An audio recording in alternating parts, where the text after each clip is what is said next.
Bonjour chers élèves, nous sommes toujours dans les nombres décimaux.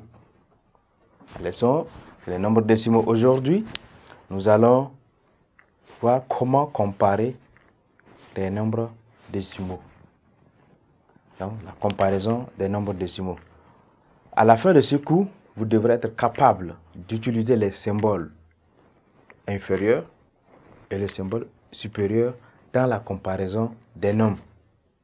Vous devrez également être capable de ranger les nombres décimaux par ordre croissant ou par ordre décroissant.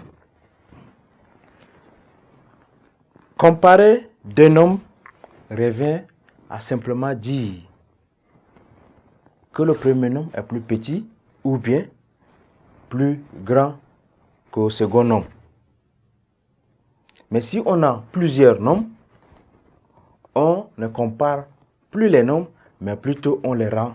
On les range dans l'ordre croissant ou dans l'ordre décroissant.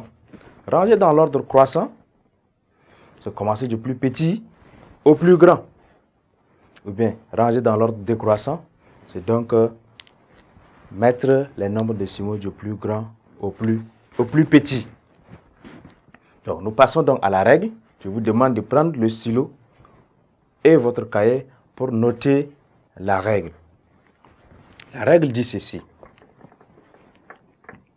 Nous avons donc deux règles. En petit 1, si deux nombres décimaux ont des parties entières différentes, le plus grand est celui qui a la plus grande partie entière. Et le plus petit est celui qui a la plus petite partie entière. Nous avons dit dans la leçon précédente que nous avons un nombre décimal et qu'on a la partie entière et la partie décimale. Donc, on va prendre un exemple. Nous avons 4,13. 4,13 et 1,89. 4,13 est un nombre décimal. 1,89 est un nombre décimal. On nous demande de comparer ces deux nombres. On va simplement appliquer la règle.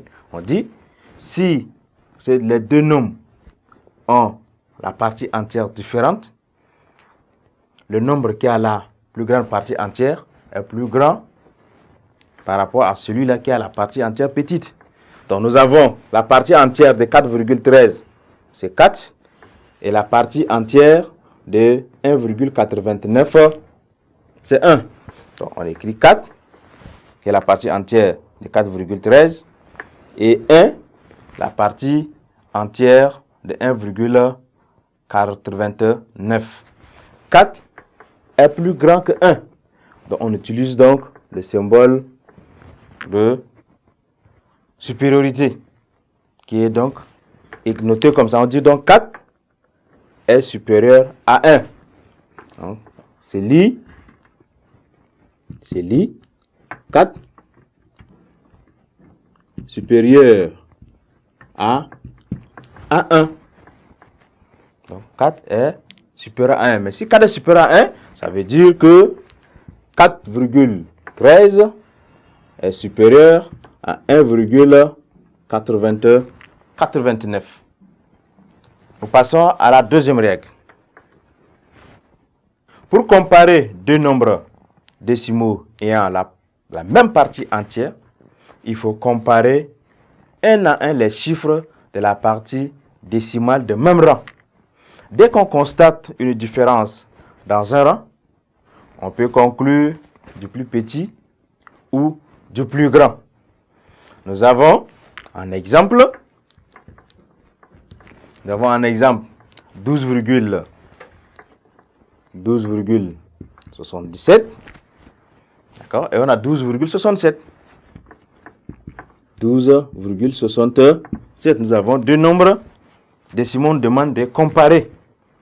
Nous avons la partie entière du premier nombre, c'est 12. La partie entière du deuxième nombre également, c'est 12. Donc, les deux nombres ont même partie entière.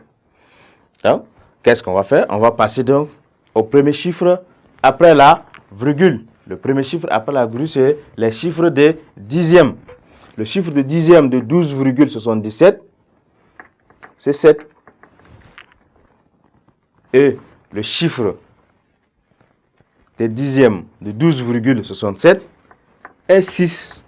Donc, on va comparer 6 et 7. Ici, nous avons dit que 6 est supérieur à 7. 7 est supérieur à 6. Donc, 7 est supérieur à 6. Ça veut dire que 12,77 est supérieur à 12,67. Ou encore, on peut dire 12,67 est inférieur à 12,77. 12,67 est inférieur à 12,77. Nous arrivons à la fin de notre leçon. Merci pour votre attention. Au revoir et à la séance prochaine.